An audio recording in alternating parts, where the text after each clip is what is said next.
Ok, entonces empecemos.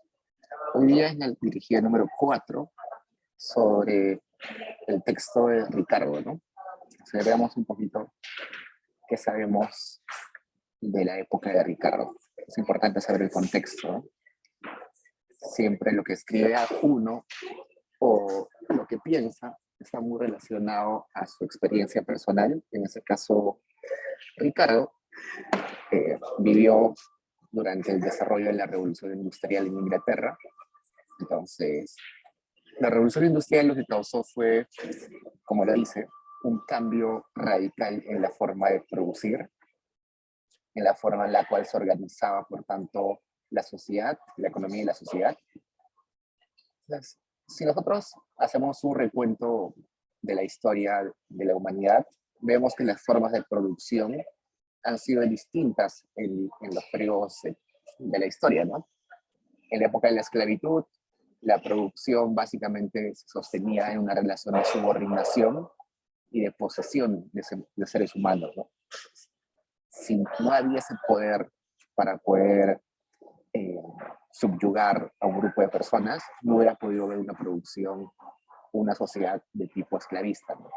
Luego pasamos a una sociedad más medieval, donde el estilo de producción es feudal, en donde las personas tienen propiedades y tienen acceso a recursos básicamente por ser nobles, ¿no? Los nobles tienen terrenos, se les llama los grandes vasallos, y los vasallos tienen un grupo de siervos, que son aquellos sobre los que viven en esos terrenos de propiedad de los feudales. Y eso se termina con la Revolución Industrial, donde pasamos a una nueva forma de relacionarse de las personas. Las personas ya no pertenecen a nadie, las personas viven en los lugares que les pertenecen, pero ya no hay esa relación de subordinación. Ahora, la nueva forma de producción es donde hay un grupo de personas que son dueñas de los medios de producción, del capital, y otro grupo de personas que no tiene medios de producción. Lo único que tiene es su fuerza de trabajo. Como lo único que tiene es su fuerza de trabajo, para sobrevivir solamente le queda vender esa fuerza de trabajo y volverse asalariados o volverse obreros, ¿no? Y ahí nace la clase obrera. Entonces, cuando hablamos acá de que la manufactura es desplazada por la gran industria, estamos hablando manufactura, entiéndanlo como toda aquella actividad manual que se realiza de forma no sistematizada. Por ejemplo, una familia puede hacer sus propios muebles, ¿no? Puede hacer sus propios textiles, su propia ropa.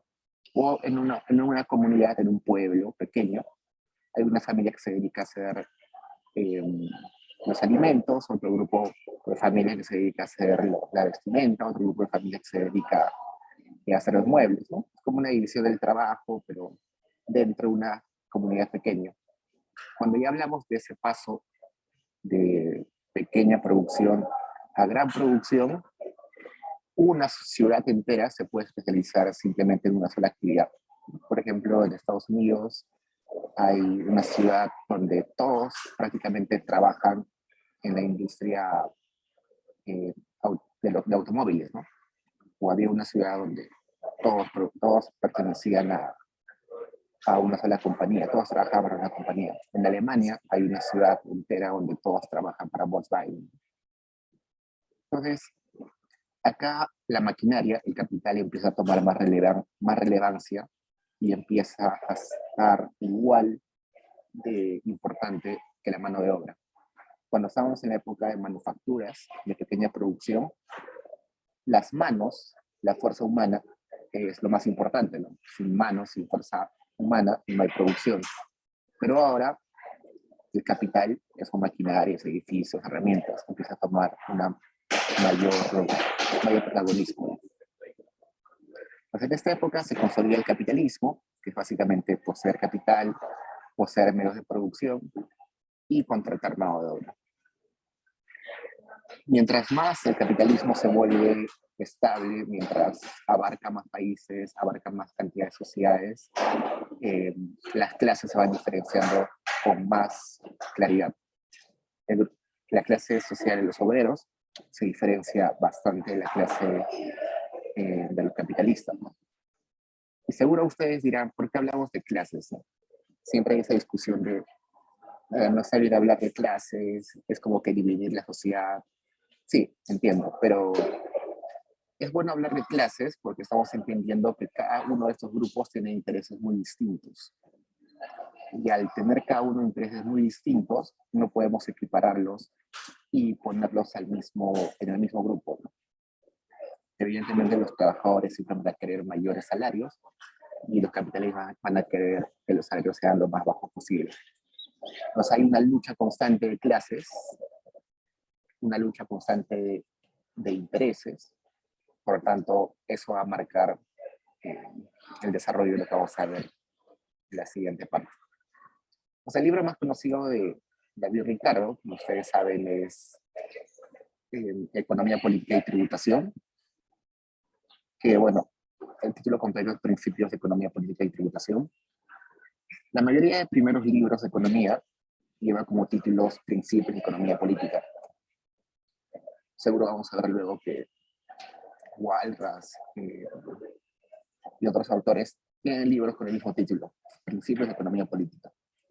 Pero Ricardo le aumenta ahí tributación. Y eso tiene que ver porque Ricardo trabajó bastante tiempo en las aduanas o en el comercio internacional, más de tener una visión un poquito más amplia de, de cómo la economía, no solamente producción, sino también comercialización.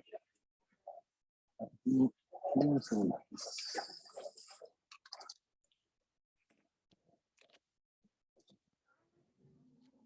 Con audífonos, si no.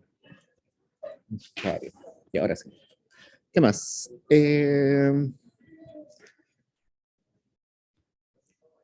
Ya, eso es lo más importante de Ricardo. No tienen que saber mucho de él, simplemente que trabajó en comercio, se le considera uno de los primeros economistas.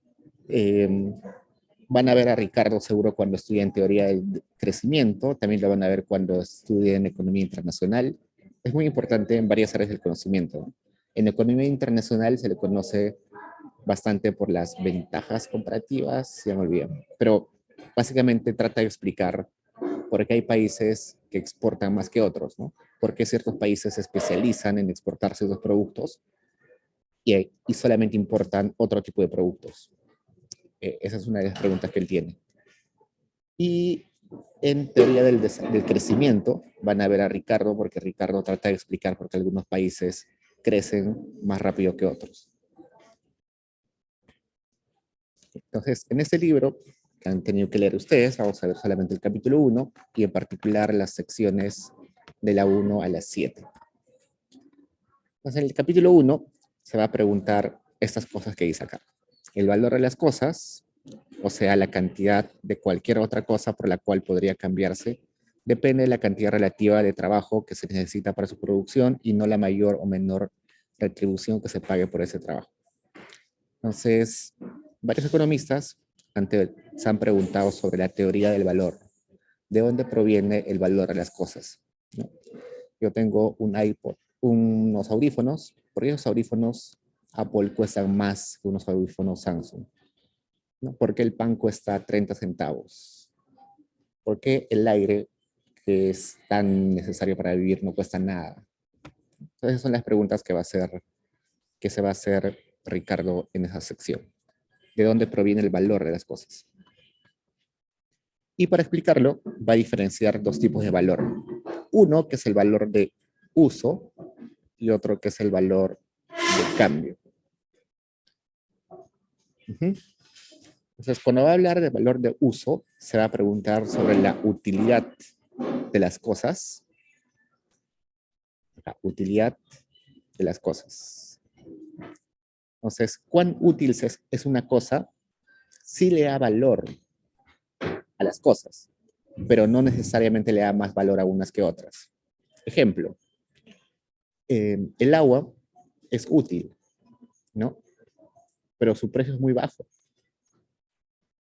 Un diamante es muy poco útil, pero su valor es infinitamente más grande que del agua, ¿no? Pues cuando hablamos del valor de uso, estamos hablando simplemente cuánta satisfacción o cuán necesario es para el desarrollo de la vida de las personas. Y eso puede variar, ¿no?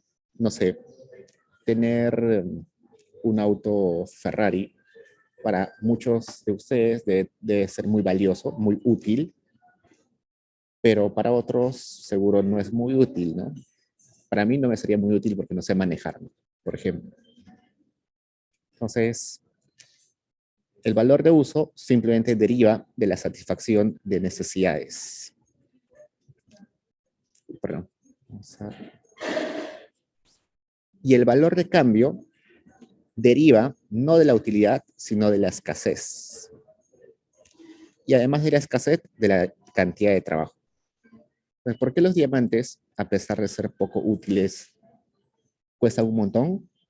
Porque son escasos. ¿Por qué el agua, a pesar de ser tan útil para la vida e indispensable para la vida, cuesta muy poco? Porque no es escaso, ¿no? Hay agua por montones. Y además de esto, de la escasez, también tiene que ver la cantidad de trabajo que se utiliza para producir ciertas cosas. Por ejemplo, los diamantes no solamente son escasos, sino que para lograr venderlos o lograr sacarlos primero, hay que aplicar un montón de fuerza de trabajo, ¿no? Tienen literalmente eh, hacer minas gigantes, picar la tierra, excavar y levantan un montón de tierra, una montaña entera, y van a conseguir un poquito de diamantes, ¿no? Igual el oro, ¿no? El oro tiene que literalmente volarse montañas, cerros de tierras para encontrar unos gramos de oro. Pero, por ejemplo, para el agua potable no hay mucha mano de obra ahí, ¿no? Entonces, por eso es que cuesta muy poco. Entonces, vamos a decir a lo siguiente. Para que algo tenga valor, primero tiene que ser útil. Y para que ese valor sea alto o bajo, va a depender de cuán escaso y cuánto trabajo se aplique para conseguir. Una cosa que no sea útil no tiene valor de uso y tampoco valor de cambio. Entonces, un prerequisito para que algo tenga valor de cambio es que tenga al menos algo de valor de uso.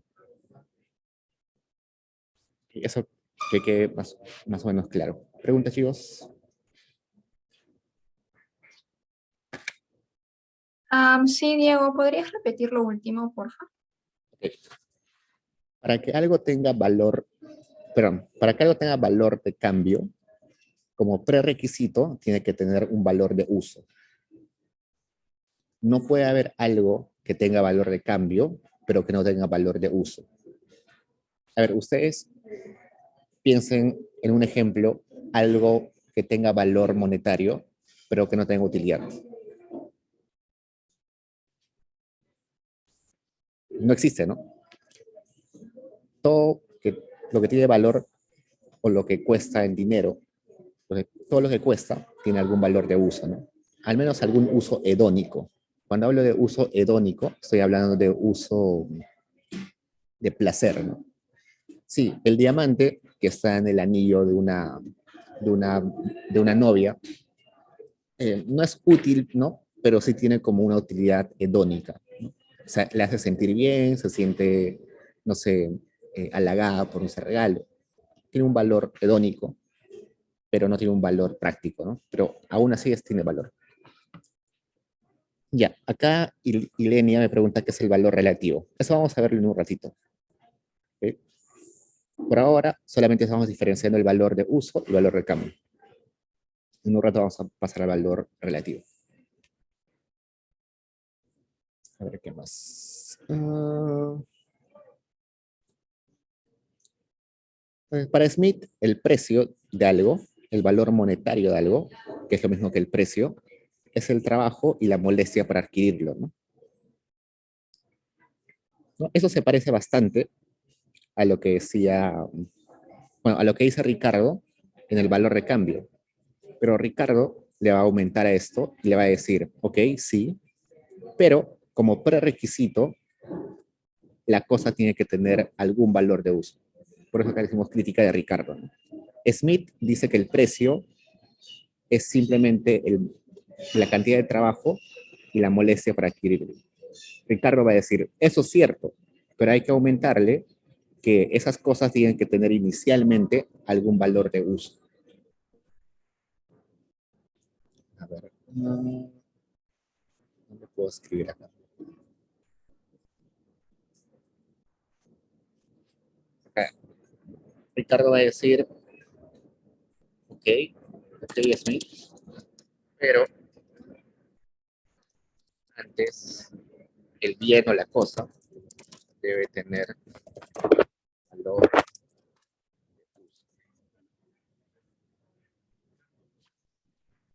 Sigamos. Ya. En este titulito que le pones se está adelantando en algo, ¿no? Acá dice valor relativo. Pero eso vamos a ver en un ratito. Se adelanta un poco Ricardo. Pero veamos. La sección 2 se pregunta, o trata de explicar lo siguiente. El trabajo es remunerado según su calidad. Esto no es causa de variación del valor relativo de las cosas. Ok, entonces, un ejemplo. Si yo tengo un trabajador súper hábil, súper hábil, vamos a poner acá, la persona 1 es súper hábil, y esta persona, con esa habilidad que tiene, puede producir un mueble en un día, una silla en un día. ¿No? Es muy hábil esa persona. Produce un mueble en un día. Y hay otra persona que no es tan hábil y que produce entonces el mismo mueble con las mismas características en 2 días. Si nosotros decimos el salario promedio en esa sociedad por día son 50 soles, digamos, entonces a esta persona uno le deberíamos pagar 50 soles por ese día, ¿no? Y a esta segunda persona le deberíamos pagar 100 soles porque trabajó 2 días. Entonces, el mueble que ha producido esa persona 1 debería ser más barato a lo que al mueble que produce esa persona 2. No tiene sentido, ¿no? Entonces, ¿los muebles que son hechos por la persona más hábil deben costar menos? No, no. Entonces, esto es una mala forma de la que antes se entendía, porque cuando estamos hablando de trabajo, acá abajo, no estamos hablando del trabajo en horas ni del trabajo en días. Estamos hablando del trabajo como una unidad de medida. Esto es como un trabajo relativo. Un trabajo. Por el momento lo vamos a llamar relativo.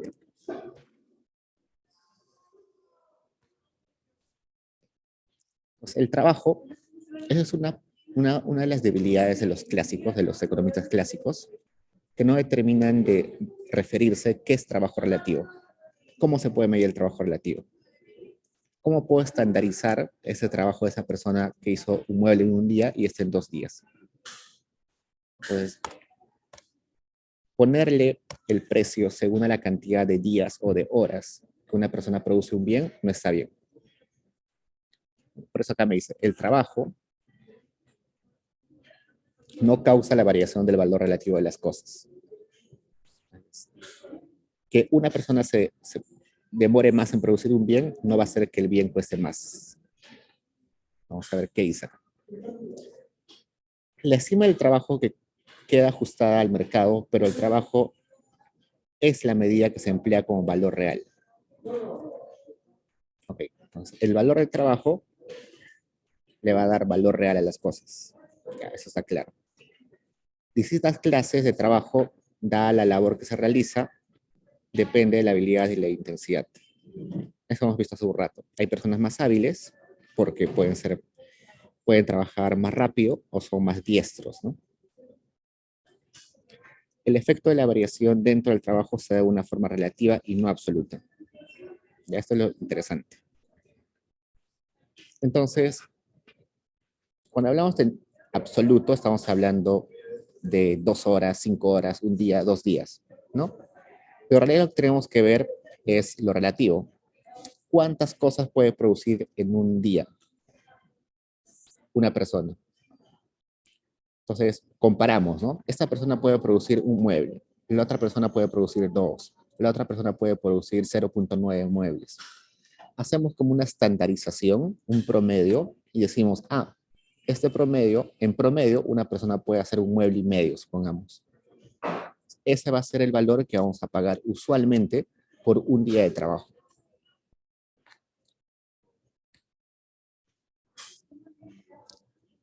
Preguntas ahí, chicos.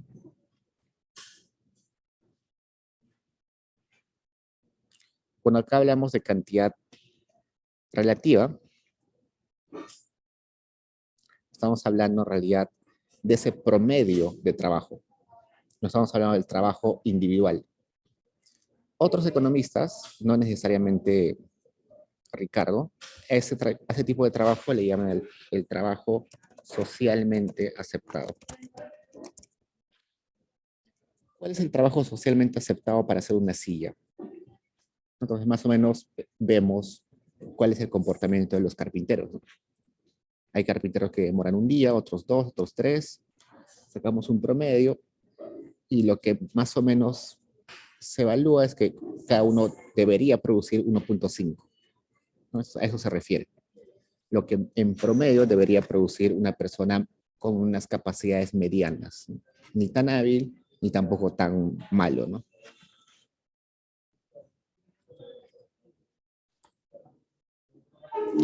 ¿Preguntas, chicos?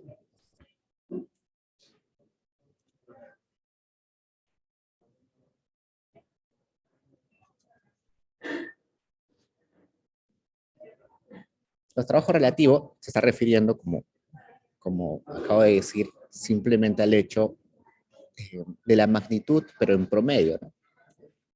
No en realidad de cuánto una persona individualmente demora en hacer una cosa, sino cuánto en promedio debería demorar una persona en hacer una cosa. Algo curioso es que hasta el momento estamos diciendo cosas.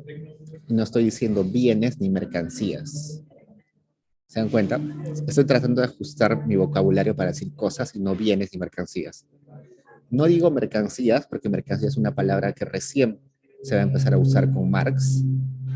Y bien, no lo digo porque si diría bien, me estaría refiriendo a cualquier cosa que da utilidad, ¿no? Y hay cosas que dan utilidad que no cuestan, como el aire, ¿no? El aire no cuesta, es un bien, pero no tiene precio. Entonces, por eso es que no estoy utilizando la palabra bien.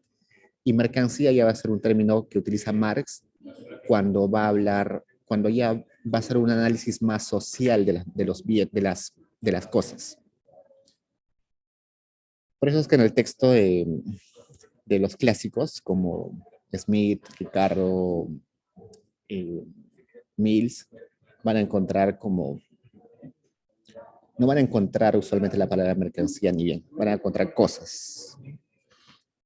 Ok, sección 3. El valor de las cosas no solamente es afectado por el trabajo aplicado inmediatamente a las mismas, sino también por el empleo en la producción de los útiles, herramientas y edificios que sirven de ayuda a ese trabajo. ¿Qué quiere decir esto? Quiere decir lo siguiente. Para el proceso de producción, hemos aprendido en economía, en macroeconomía, que se utiliza trabajo y capital, ¿no? Trabajo, ya sabemos que son las horas de trabajo o el promedio de horas de trabajo que se necesitan. Y el capital son básicamente todos aquellos bienes que se usan para producir más bienes. Esa es la definición actual de capital. Todos aquellos bienes o cosas que sirven para producir bienes o otros bienes, o más bienes. ¿No? Por ejemplo, una máquina es un bien, pero ese bien sirve para producir más cosas en el futuro. Por tanto, Ricardo va a entender al capital, a las herramientas, como bienes o cosas que, eh, um, que reservan trabajo en sí.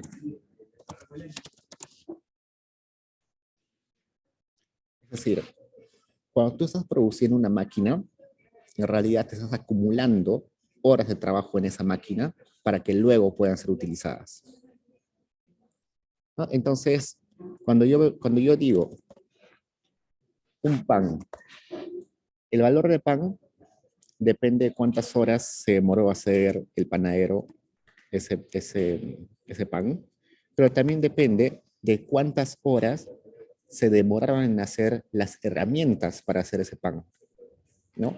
No sé, el horno, ¿cuánto tiempo se demoraron en construir el horno? ¿Cuánto tiempo se demoraron en hacer las espátulas? Eh, no sé, ¿qué más utilizan los panaderos? Espátulas, bandejas, todo eso, ¿no?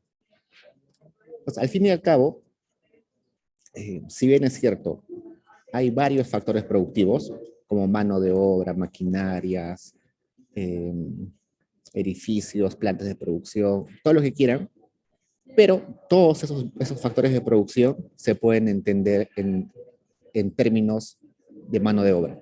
Porque al fin y al cabo, para producir una máquina, tuvo que haberse aplicado mano de obra. Para construir un edificio, se tuvo que aplicar mano de obra. Para todo se tuvo que aplicar mano de obra.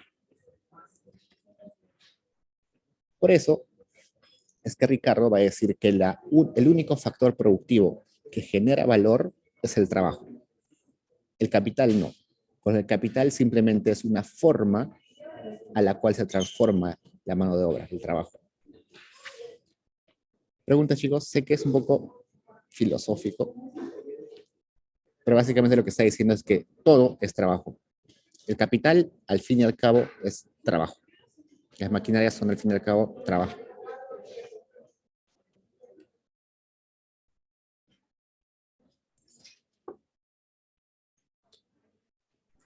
Imaginen que, no sé, una máquina es simplemente la acumulación de horas de trabajo, ¿no? La máquina es acumulación de horas de trabajo, no sé. Me demoré en hacer esa máquina, en inventarla y fabricarla 1000 horas de trabajo. Y mientras la voy usando, esas horas de trabajo se van desgastando, ¿no? Menos una hora de trabajo, menos una hora de trabajo. Y cuando la máquina ya está obsoleta, quiere decir que he llegado al punto donde la máquina ya vale 0 horas de trabajo, ¿no? A eso se refiere.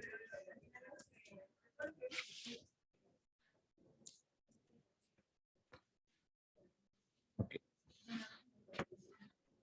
Acá nos dice lo mismo, ¿no? El valor de las cosas no es solo afectado por el trabajo que se emplea para hacerlo, sino también el trabajo que se utilizó para producir las herramientas. Entonces, eso es sinónimo de esto mismo, ¿no? El valor de las cosas depende del trabajo y de la destrucción del trabajo que hay en las máquinas, ¿no? Mientras voy utilizando la máquina, se va desgastando la máquina, que es lo mismo que decir que estoy destruyendo el trabajo que había acumulado en esa máquina, que estaba acumulado en esa máquina.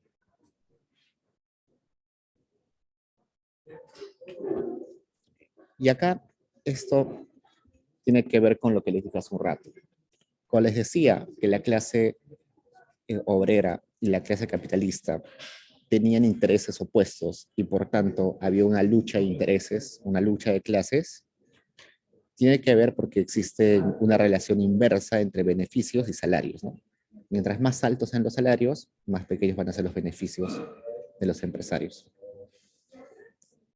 Entonces, como hay esa disputa en los salarios, los capitalistas que quieren pagar menos, los trabajadores que quieren ganar más, exactamente por eso es que va a haber una variación constante de salarios, ¿no?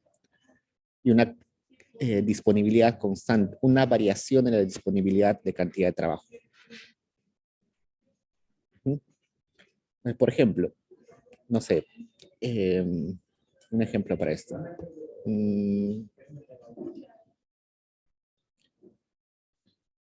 Supongamos que hay un sector productivo que está siendo muy, pero muy beneficioso para los capitalistas. Supongamos la extracción de litio en el Perú. Se han descubierto algunos yacimientos de litio y es muy rentable, entonces los empresarios quieren invertir un montón ahí. Y como es un sector bastante, con bastantes ganancias, están dispuestos a pagar salarios altos y por tanto hay una mayor cantidad de gente que quiere trabajar ahí. Una vez que vaya bajando la producción en ese yacimiento de litio, la empresa va a decir, no, mira, tenemos que ajustar precios, vamos a bajar los salarios. Entonces la gente va a decir, no, no quiero trabajar, cae la cantidad de trabajo disponible para que pueda contratar a esa empresa. Entonces, en esa disputa, cuando los salarios son altos, menor oferta de trabajo va a haber, porque menos empleados van a querer ofrecer su trabajo. Entonces, el salario va a estar directamente relacionado con la cantidad de trabajo que está dispuesto a trabajar, ¿no? Entonces, vamos a poner acá. Altos salarios aumentan la oferta de trabajo. Ojo de cuando hablamos de oferta de trabajo, el que oferta trabajo es el trabajador, ¿no? Y eso sería, y también cae la demanda de trabajo. Si hay altos salarios, los que demandan trabajo son los empresarios, ¿no? Y como ven que los salarios son altos, no van a querer contratar mucha gente. Entonces, esos movimientos de aumenta, cae la demanda y la oferta de trabajo van a depender de los salarios. Y como van cambiando los salarios, como va cambiando la disponibilidad de gente que trabaja y la cantidad de demanda de trabajo, todo eso va cambiando. Lo que va a hacer es que, evidentemente, la cantidad de trabajo puede alterar el valor relativo de los bienes. Los salarios cambian, por tanto, como el salario es el valor monetario del trabajo, van a cambiar los, los precios, ¿no? Los precios de las cosas.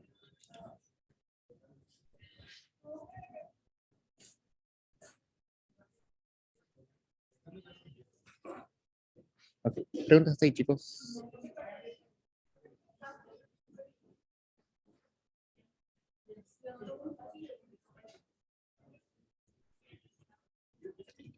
Ricardo se esfuerza un montón por hacer esa explicación. Es una explicación en realidad bastante compleja. Como se dan cuenta, a veces me estoy trabando porque es muy filosófico.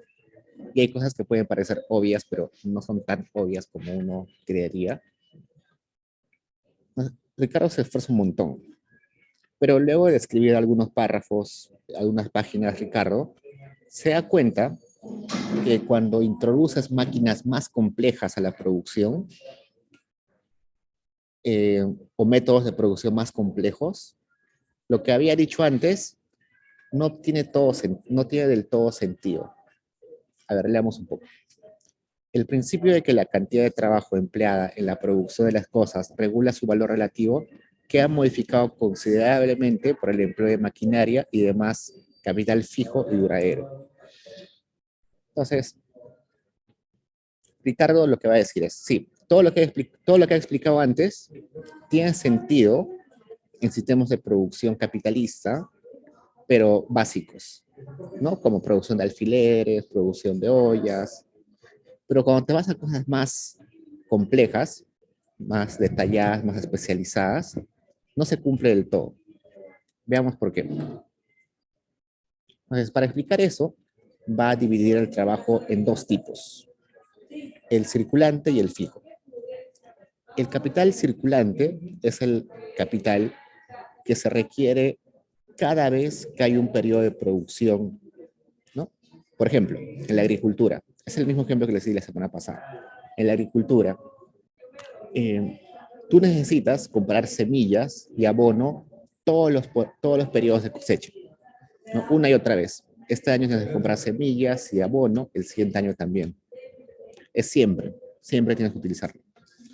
Y el capital fijo es aquel que puedes utilizar el mismo capital en diferentes periodos de producción. Una planta de producción, por ejemplo. Esa planta te va a servir para producir hoy y para los siguientes 10, 15, 20 años, ¿no? El abono no, ¿no? El abono lo utilizas una vez y ya fue. No lo puedes volver a utilizar. Entonces, estos dos tipos de capital, nosotros los llamamos capital en general, ¿no? Pero como tienen naturaleza distinta, uno es duradero y otro no es duradero, pueden modificar la relación que tiene el trabajador con el capitalista. Veamos por qué. Dice, el grado de alteración en valor relativo de esas mercancías dependerá de la producción que guardará el capital fijo y el capital circulante. Entonces me está diciendo, si un sector económico utiliza un montón de capital fijo y muy poco circulante, va a haber una dinámica muy distinta en ese mercado que si hubiera en un mercado al revés, ¿no? Entonces veamos un par de ejemplos, ¿sí? Un sector económico donde haya un montón de capital circulante y muy poco de capital fijo. Y otro sector donde haya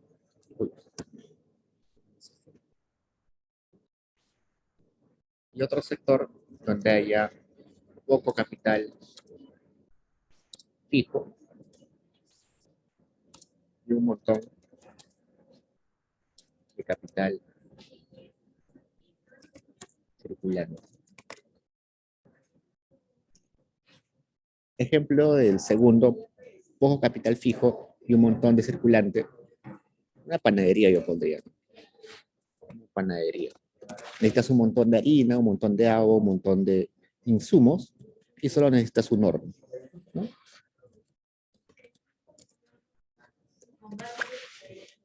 Y uno donde hay un montón de capital circulante, pero este sería al revés, perdón. Puse lo mismo, pues. Sería poco capital circulante.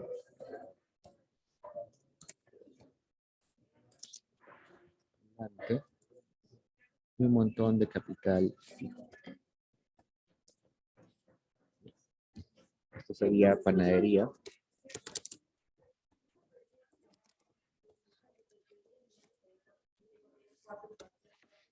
Un montón de capital circulante. Ya, esto sería, por ejemplo, una mina.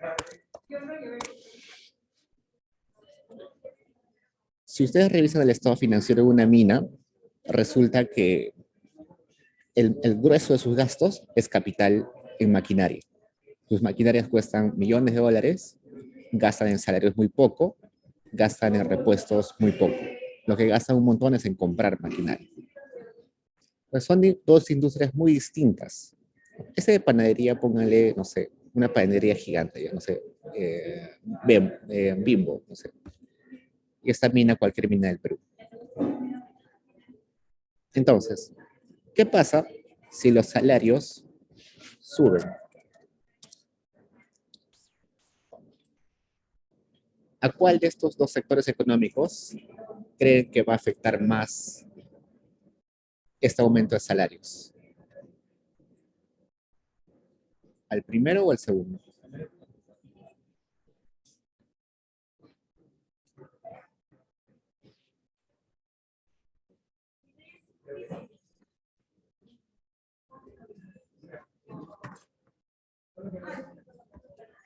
Sí, a ojo de buen cubero, yo diría que va a afectar más a los precios de las panaderías. La mina utiliza un montón de capital fijo, no contrata muchos trabajadores, entonces un salario que aumente no afecta a la mina, en realidad. Lo afecta muy poco. Para la panadería, que necesita un montón de trabajadores, sí lo va a afectar un montón. Entonces, lo que me está diciendo Ricardo es, un cambio en salarios, sí, afecta a los precios de todo el mercado, pero va a afectar a algunos más que a otros. En ese caso está afectando más a la panadería, que es un sector donde hay un montón de capital circulante y muy poco capital fijo. Igual, al igual que los salarios suben, podríamos poner los precios suben, los precios de los insumos suben. Si los precios de los insumos, o hay una inflación alta, ¿no? Precios suben. Lo que va a pasar es que la panadería le va a afectar más rápido. Porque la panadería tiene que comprar todos los días, tiene que comprar su harina, sus insumos. Todos los días tiene que comprar sus insumos. No puede tener muchos insumos guardados porque se va a malograr. Pero los de la mina compran sus insumos, sus maquinarias, cada 10 años, cada 15 años, ¿no? No compran todos los días. Entonces, si suben los precios ahora, va a afectar directamente y más rápido a este tipo de industrias que a las industrias con capital fijo en abundancia. A eso se refiere Ricardo. ¿Preguntas, chicos?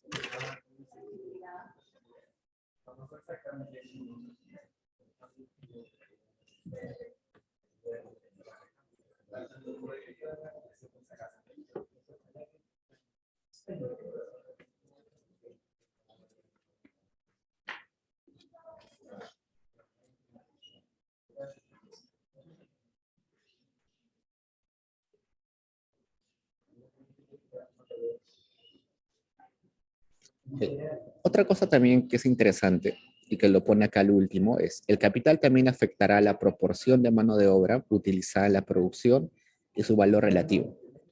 ¿Eso qué me está diciendo? Si, por ejemplo, hoy hay una escasez de mano de obra, vamos por, no sé, hay una epidemia, el 30 al 50% de los obreros se enferman. ¿Qué sucede con la economía? ¿No? Va a haber escasez de trabajadores. Eso, ¿a cuál de estos sectores va a afectar más? Evidentemente a la panadería, ¿no? Porque la mina no necesita muchos trabajadores, en realidad. Lo que necesita son más maquinarias. Maquinaria de última tecnología, ¿no? Entonces, cuando hay cambios en la disposición de insumos o en la disposición de mano de obra, es mucho más fácil que afecte a este tipo de industrias. Supongamos que esta escasez de mano de obra sucede y los economistas dicen, ok, como hay escasez de mano de obra, hay que reemplazar esa mano de obra por capital. ¿No? Como por ejemplo en Amazon. En Amazon había un montón de gente que empaquetaba los despachos y los han reemplazado por máquinas, ¿no? Entonces, si hay mano de obra en escasez, podemos reemplazarlos por capital, sí, pero en algunos sectores va a ser más fácil que en otros. En una panadería, sí, ¿no? Se puede reemplazar en algo los trabajadores por maquinaria, ¿no? En lugar de que estén amasando manualmente, pueden comprar una máquina. En vez de cortar la masa manualmente, pueden comprar una máquina que corte la masa en serie, ¿no? Pero resulta que en ese tipo de industrias, donde hay poco capital circulante y un montón de capital fijo, no se puede cambiar muy fácil, ¿no? Si hay un trabajador por cada maquinaria, ¿cómo lo vas a reemplazar? No puedes reemplazar a ese trabajador. Tiene que estar siempre. Hay un chofer para cada máquina, no puedes reemplazar. Entonces, esa posibilidad de migrar de un factor productivo a otro factor productivo también condiciona cuán fácil las empresas pueden absorber shocks negativos. Acá hay un shock negativo de disponibilidad de mano de obra que se podría resarcir cambiando a los trabajadores por máquinas, pero sería más fácil en esa industria que en la otra industria. Eso también tiene que ver bastante. Entonces, cuando analicemos industrias, no solamente en este curso, sino en otros, lo primero que tienen que fijarse es en esto. ¿Esta economía es intensiva en mano de obra o es intensiva en capital? Es decir, ¿utiliza más trabajadores que maquinaria o al revés? Pregunta, chicos.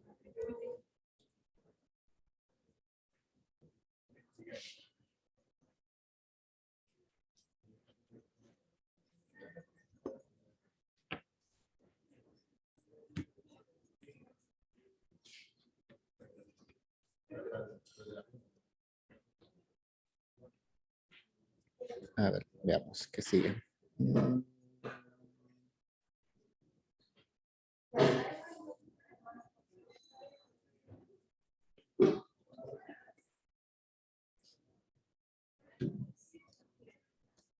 Ya está básicamente también lo que les dije.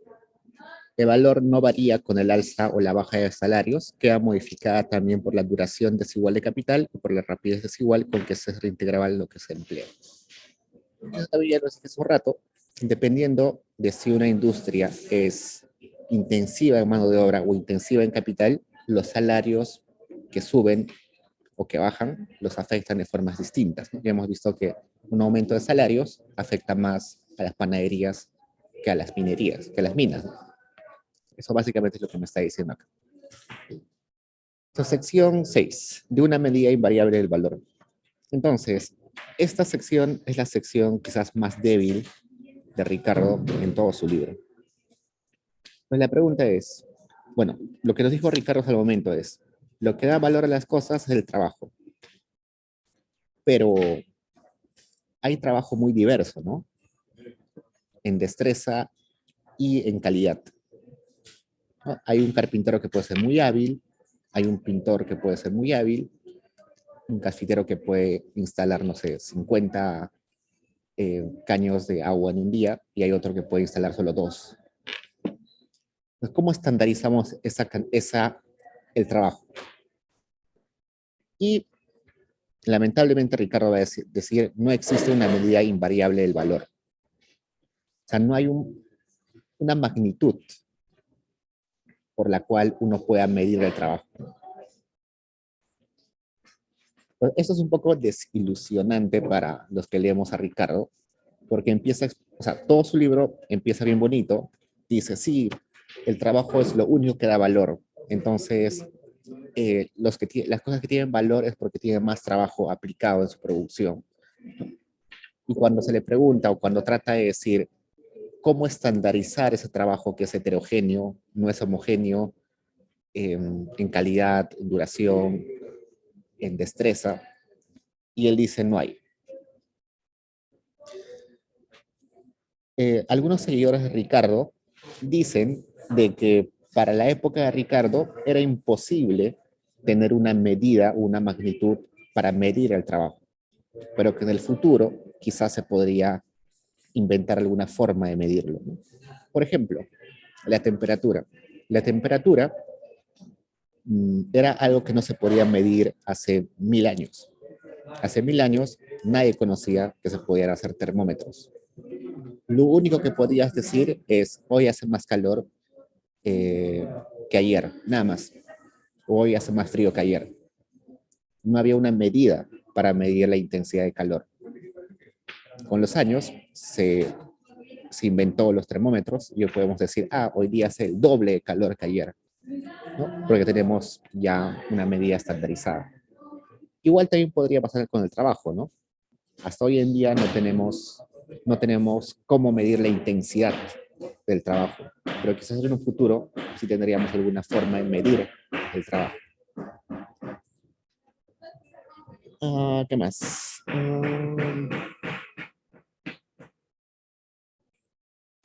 Y bueno, la conclusión es esa, ¿no? Ningún bien puede ser una medida perfecta del valor para todas las cosas, ¿no? Una propuesta que queda un poco a la deriva es que el dinero hecho con oro podría ser una medida estándar. No lo va a desarrollar mucho Ricardo, pero él propone que quizás algo que estandariza el trabajo podría ser el oro, monedas de oro, pero en realidad no, nunca se puede hacer. ¿Hasta ahí preguntas, chicos?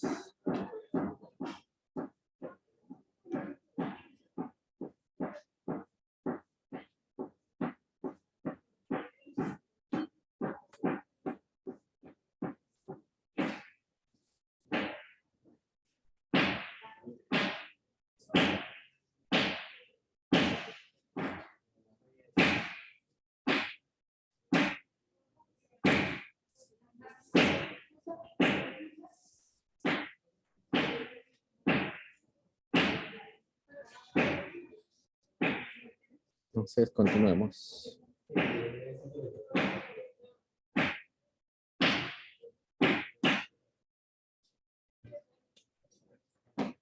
La sección 7 nos dice, distintos efectos producidos por la alteración en el valor del dinero, medida en que siempre se expresa el precio y por la alteración en el valor de las cosas que se adquiere con el dinero. La pregunta es, ok, bueno, la cuestión que trata de explicar Ricardo es, ok, no podemos estandarizar el trabajo en una sola magnitud, pero las mercancías al fin y al cabo tienen que tener alguna forma de intercambiarse, ¿no? Siempre ha habido el trueque, que es un intercambio de cosas por una proporción, ¿no? No sé, 2 vacas por un saco de arroz, 10 panes por 1 kilo de azúcar. Siempre ha habido ese trueque, ¿no? La pregunta es, ok, si no podemos decir, a ver, veamos esto, ya, yo podría cambiar, digamos, 5 panes por 1 kilo de arroz. 1 kilo de arroz. Lo que decía nuestro amigo Ricardo era, ok, podemos medir los panes en trabajo y el arroz en trabajo y con eso estandarizarlos, ¿no? Para ver si en realidad esa es la proporción de cambio. Podríamos decir 5 panes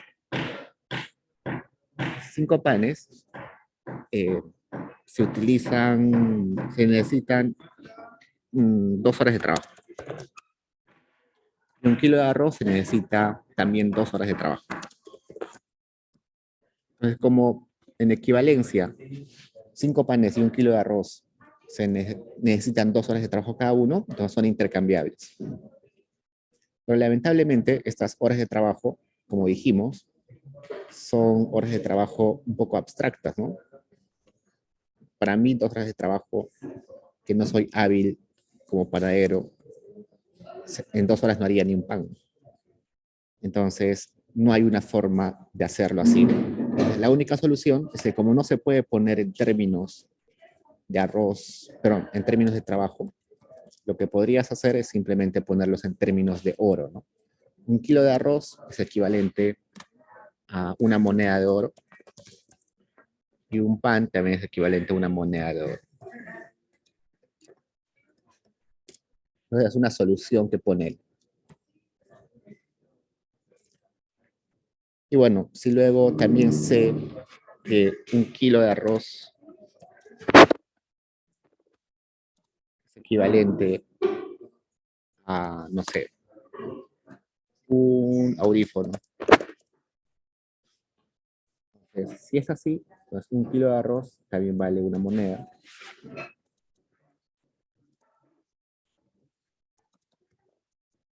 Un audífono también debe valer una moneda. ¿Por qué Ricardo se pone tan... ¿Por qué Ricardo se pone tan necio de ponerlo todo una sola magnitud?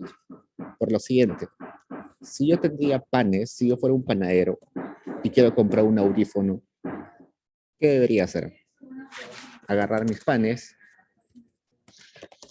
intercambiarlos por arroz y luego el arroz recién intercambiarlo por audífonos, ¿no?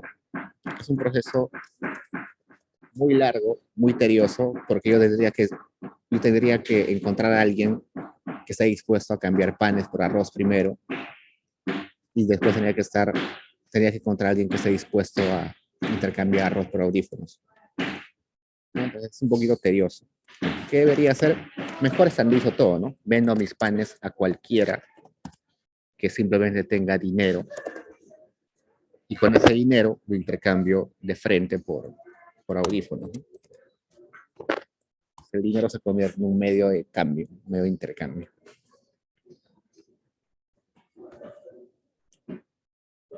A ver, ¿qué dice? No es la cantidad absoluta de producto obtenida por el propietario, el capitalista y el labrador, lo que nos permite juzgar correctamente los beneficios, la renta y el salario, sino la cantidad de trabajo requerida para obtener el producto. Lo mismo que dijimos, ¿no? No necesitamos en realidad de pedir la opinión al capitalista, al agricultor, simplemente la cantidad de trabajo que está en el bien.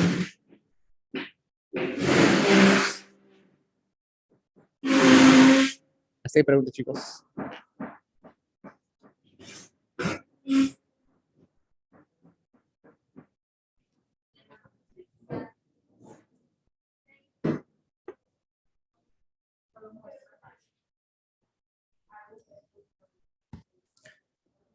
Ah, ok. Me había olvidado que también tiene que ser Mill, perdón. Okay, veamos a Mill. Mill también es filósofo, economista y político, escocés. Recordemos que Escocia es prácticamente muy parecida o está muy cerca de Inglaterra, ¿verdad? Es parte de Gran Bretaña, entonces no hay mucha diferencia.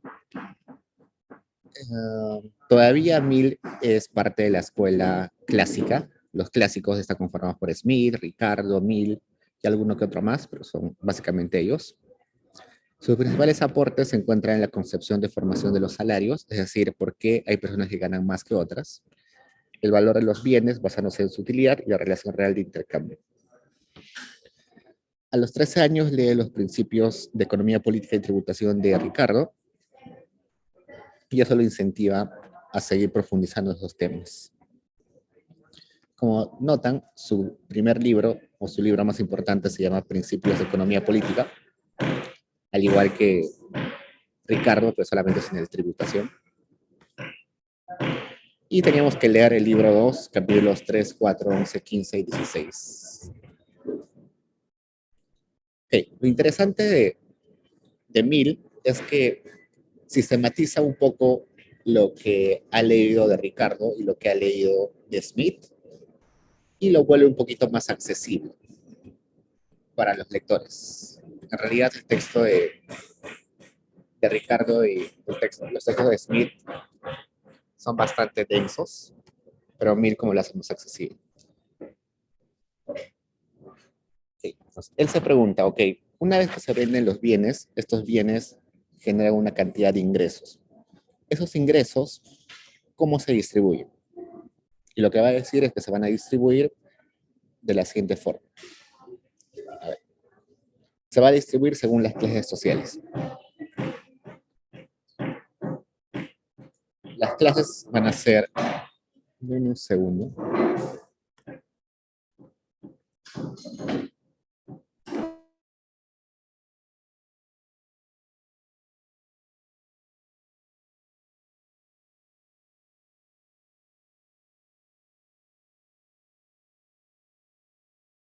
Ok, ahora sí volví. Entonces hay tres clases para Mill: la clase terrateniente, la clase capitalista y los trabajadores productivos. ¿En qué se diferencian? Se diferencian básicamente en que cada uno de ellos es dueño de uno de los factores de producción necesarios. Los terratenientes son dueños del factor de producción tierra, el capitalista del capital y el trabajador de la mano de obra.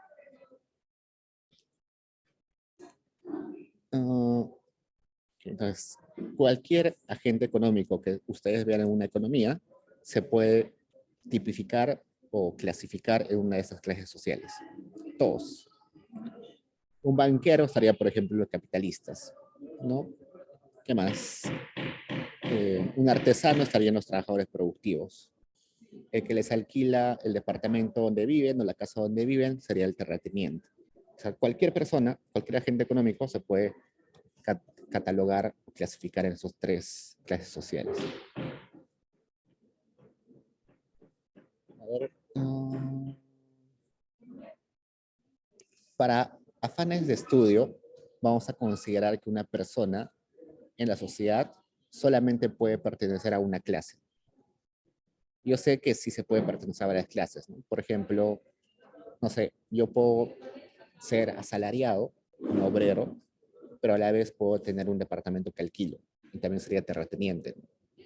Yo puedo tener una maquinaria que le alquilo, por lo tanto soy capitalista, pero también puedo trabajar como un albañil, ¿no? Es totalmente factible. Entonces, Mill dice que sí es posible, pero para ámbitos de estudio vamos a considerar que las personas solamente son de una de las clases. Ok. Acá dice, bajo la regla de propiedad individual, la división de la producción es el resultado de dos agentes determinantes, la competencia y la costumbre. La competencia solo forma una parte de cómo se da la división de la producción, dado que este solo puede ser considerado si existe un principio de contratos. Entonces, ¿cómo las personas se dividen la producción? ¿Por qué hay ciertas personas que solamente se dedican a teñir las telas, otras que se dedican solamente a coser esas telas para volverlas ropa y otras porque solamente se dedican a comercializarlas? Entonces, eso tiene que ver con la competencia. La competencia, al fin y al cabo, es ver cuál de los agentes económicos, cuál de las empresas es más eficiente en ciertos aspectos, ¿no? Por ejemplo, imaginen que hay 50 empresas que se dedican a comercializar ropa. Los menos hábiles en ese proceso de comercializar, al final van a quebrar. Como quiebran, porque hay competencia entre ellos, el menos eficiente quiebra, entonces se va a tener que dedicar a otra cosa, ¿no? Esa empresa va a decir, ah, no era buena comercializando, me voy a convertir a teñir las telas. Y quizás se vuelve la mejor empresa teniendo telas, ¿no?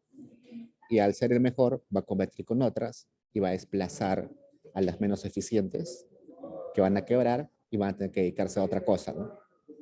Entonces, es así como que la competencia entre las personas o la competencia entre empresas va a hacer que al final solamente los más eficientes se queden en la actividad donde son mejores. Pues los mejores teniendo ropa o teniendo telas se van a quedar teniendo telas. Los mejores comercializando se van a quedar comercializando. Los mejores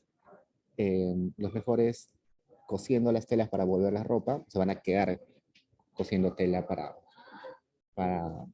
producir ropa. Ese es el proceso con la competencia, en teoría, apunta a la eficiencia productiva. El más productivo en cierta actividad va a terminar en esa actividad.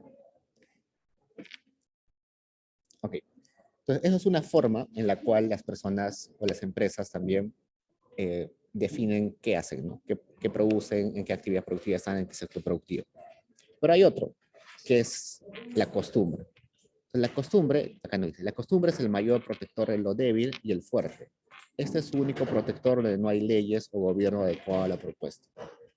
Pues, por ejemplo, ustedes se han dado cuenta de que hay ciertas actividades donde el abuelo era abogado, el padre era abogado, el hijo es abogado, el nieto es abogado, el médico, bueno, todos son médicos de la familia, ¿no? El abuelo, el padre, el hijo, ¿no? O el abuelo tenía un banco y también el hijo hereda el banco y así todas las generaciones heredan del banco, ¿no? Es como que las mismas familias o las mismas descendencias se dedican a la misma actividad. Entonces, yo voy a ser abogado porque mis papás fueron abogados. Yo voy a dedicar a teñir telas porque toda mi familia desde hace 5 generaciones tenían telas.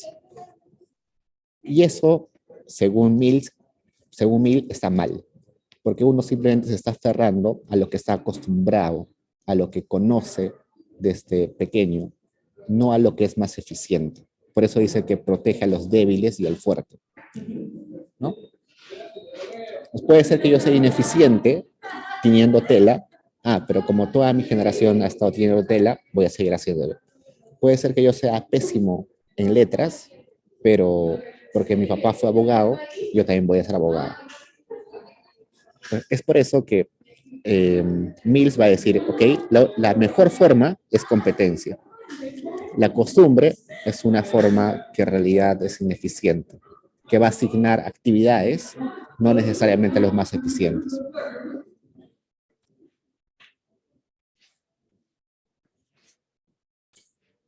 Entonces acá me dice, ¿no? ¿Qué más? Entonces los salarios pueden estar regulados por la competencia o por la costumbre. Yo soy abogado, voy a ganar como abogado porque por herencia o por costumbre familiar soy abogado. O, bueno, yo soy el más eficiente teniendo tela, por lo tanto voy a ganar por esa actividad. Mill enfatiza que la competencia debe ser considerada en el estado actual de la sociedad como el principal regulador de los salarios y el carácter individual lo costumbrista solo como circunstancia en un grado comparativamente leve. Entonces nos dicen, ok, los precios, salarios sobre todo, deben ser considerados o determinados por la competencia. A veces puede ser la costumbre la cual determine los salarios, pero simplemente eso es en casos excepcionales. Un caso excepcional sería, por ejemplo, que sea la única familia que hace bandas presidenciales, ¿no? Ustedes han visto que solamente hay una familia que hace las bandas para el presidente, ¿no? Porque no tiene competencia, ¿no? Es el único que hace porque el único que se interesó por tradición. Entonces, si esa persona que hace bandas presidenciales desaparece, es difícil que alguien lo reemplace, ¿no? En ese caso, como es el único, entonces ya, bueno, por costumbre, está bien. Pero en general, en la mayoría de industrias debería ser la competencia la que determine qué se produce y cuánto se paga por ese bien y cuánto se le paga a los que producen, ¿no? A los trabajadores que producen eso. Entonces, si la competencia es lo que determina los salarios, al fin y al cabo lo que va a determinar el salario es la demanda y la oferta. En particular, Mill le va a dar importancia a esto, la proporción respecto a la población. La proporción de capital respecto a la población. Si bien es cierto, Mill no profundiza mucho en esto, pero lo que se está refiriendo es, ok, en una sociedad donde no se puede reemplazar a los trabajadores por máquinas, entonces los trabajadores van a poder ganar más, ¿no? Porque no son reemplazables. Entonces, los trabajadores pueden presionar para que se les suban los salarios. Pero supongan que ustedes son trabajadores de Amazon y son fáciles de reemplazar, ¿no? Porque Amazon tiene una política de poner máquinas en sus plantas. Entonces piden un aumento de salarios bastante pequeño, pero dicen, no, mejor te reemplazamos. Es muy fácil reemplazarlos. Y por tanto van a tener que pagarle o van a ofrecerles un salario bien pequeño, ¿no?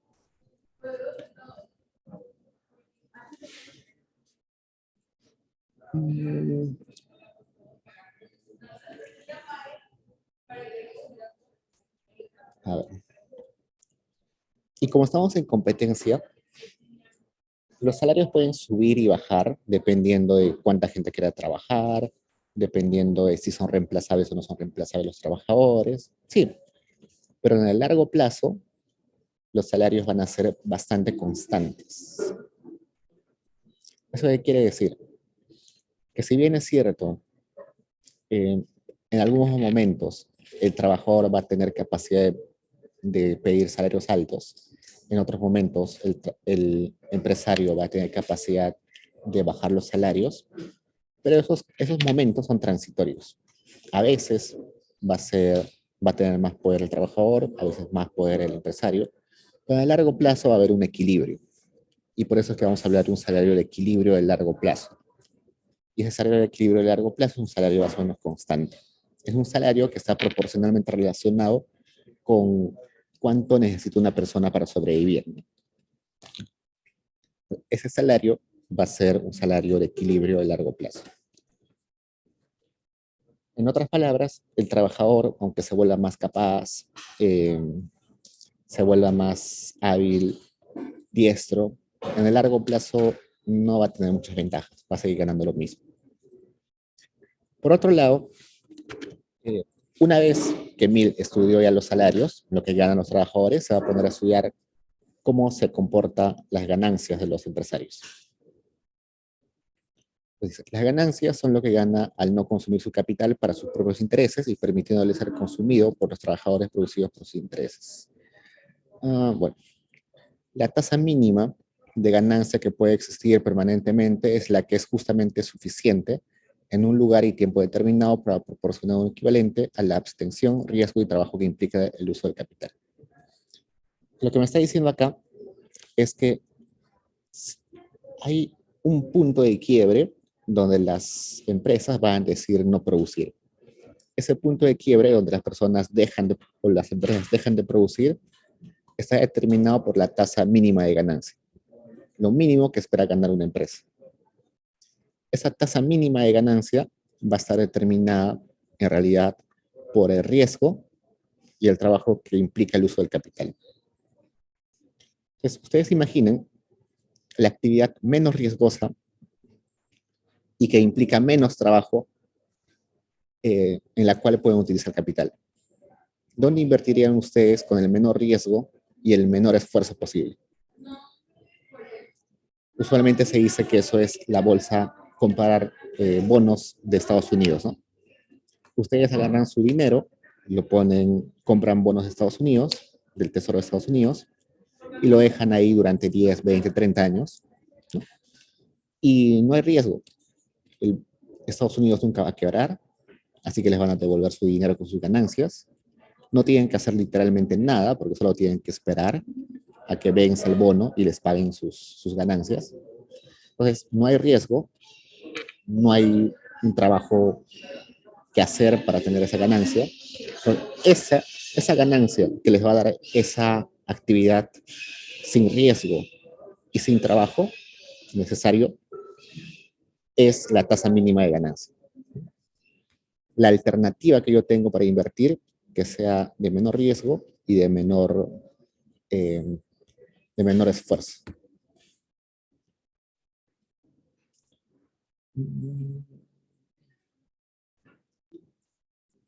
Esto ya lo dijimos. Por otro lado, ya hemos hablado del salario, ya hemos hablado del capital, ahora hablemos de la renta. La renta,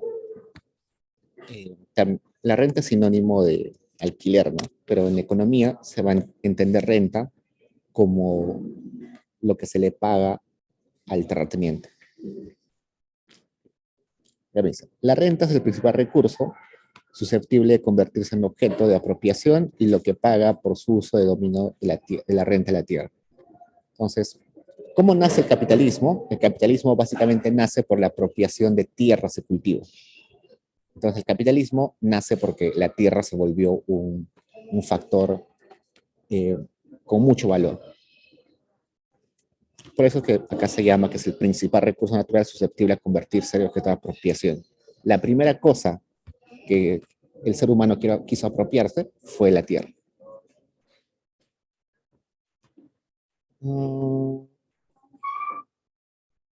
Los terratenientes son la única categoría, entre otras categorías importantes de la población, que tiene derecho a una participación en la distribución de la producción porque posee algo que ni ellos ni nadie más produjo.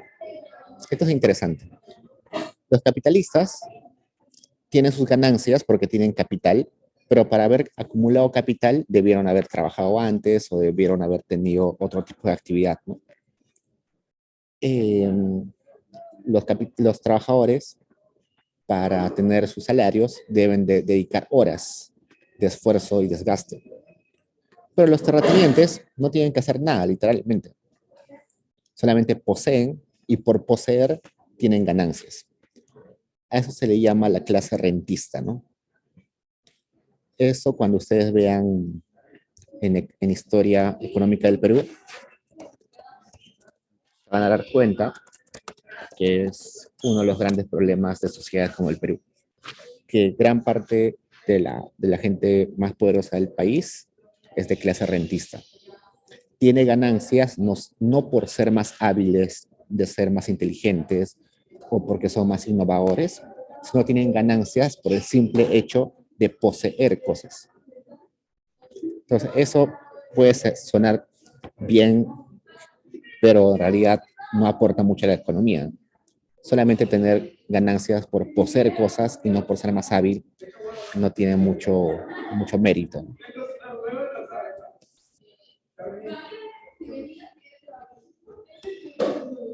Okay.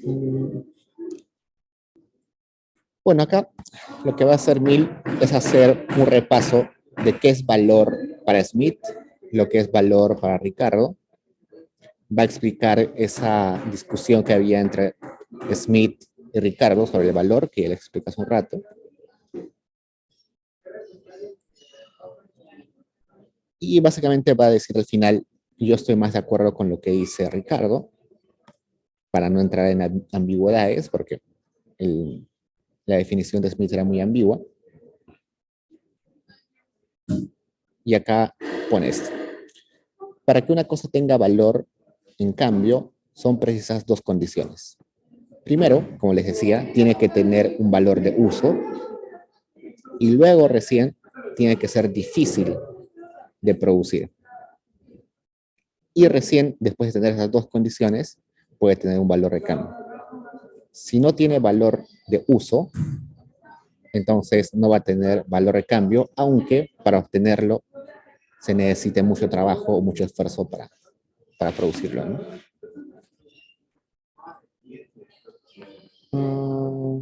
Ya esto no es importante.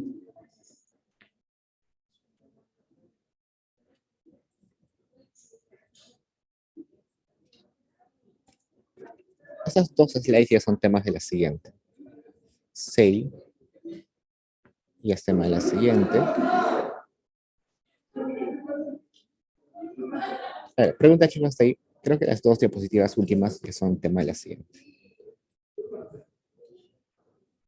Profesor, yo tengo una pregunta sobre para él sí era diferente capital de trabajo, ¿no? No te escuché. Sí, para mí era diferente capital de trabajo. Capital de trabajo.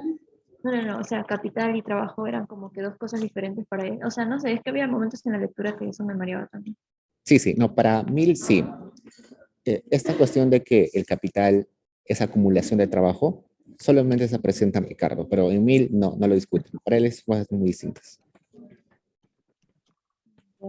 Y la otra pregunta que tenía es,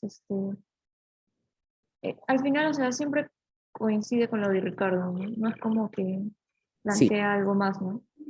no, es como que redefine algunos términos de Ricardo, pero no dice cosas muy nuevas en realidad.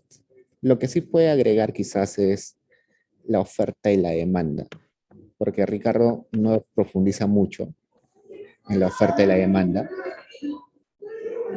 ¿no? Esa parte, ¿no? Oferta y demanda con relación al valor, ¿no? Nos dice que cuando hay más oferta, lo que todos ya sabemos de oferta y demanda, ¿no? Que Claro. estoy aumentando oferta, los precios suben, pero si hay mayor oferta de un bien, los precios bajan. Cuando hay abundancia de papas, por ejemplo, los precios bajan. Cuando hay escasez de papas, las papas suben de precio. Básicamente eso agrega Mill. Por eso es que no es muy recordado en realidad Mill. Los más recordados son Smith y Ricardo. Eso.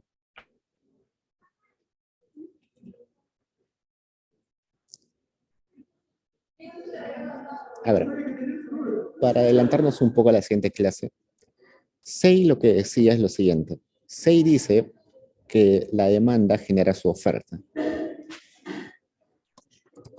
Perdón, que la oferta genera su demanda.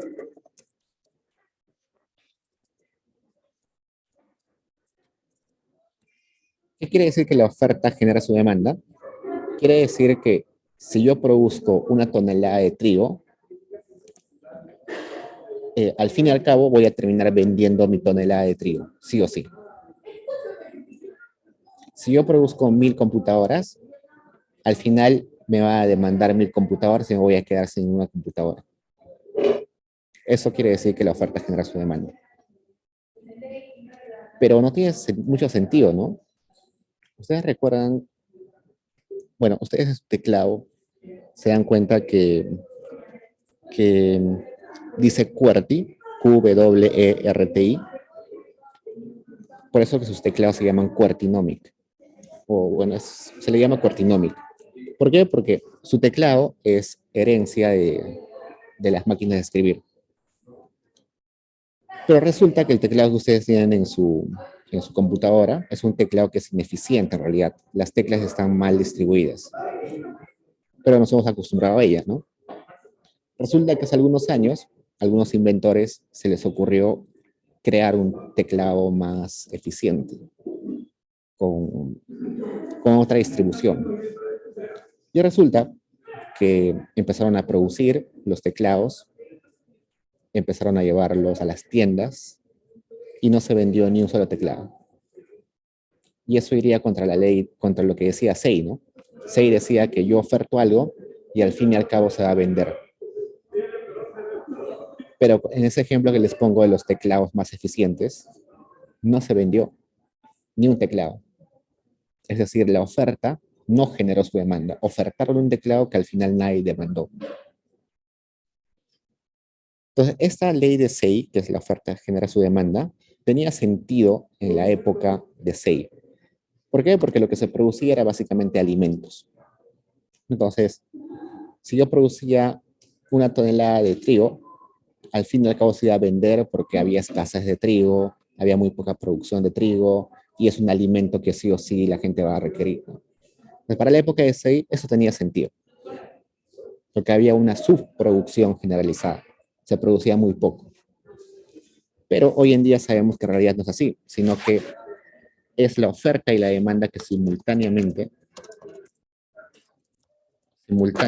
generan un equilibrio. Lo que decía SEI es que la oferta genera su demanda, y el equilibrio básicamente estaría dado por la oferta, ¿no? Sí, equilibrio dado solamente por la oferta.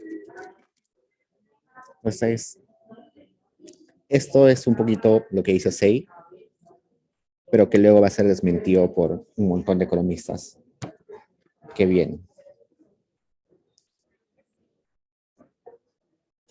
Me parece absurdo, ¿no?, lo que dijo SEI, pero en su época tenía sentido.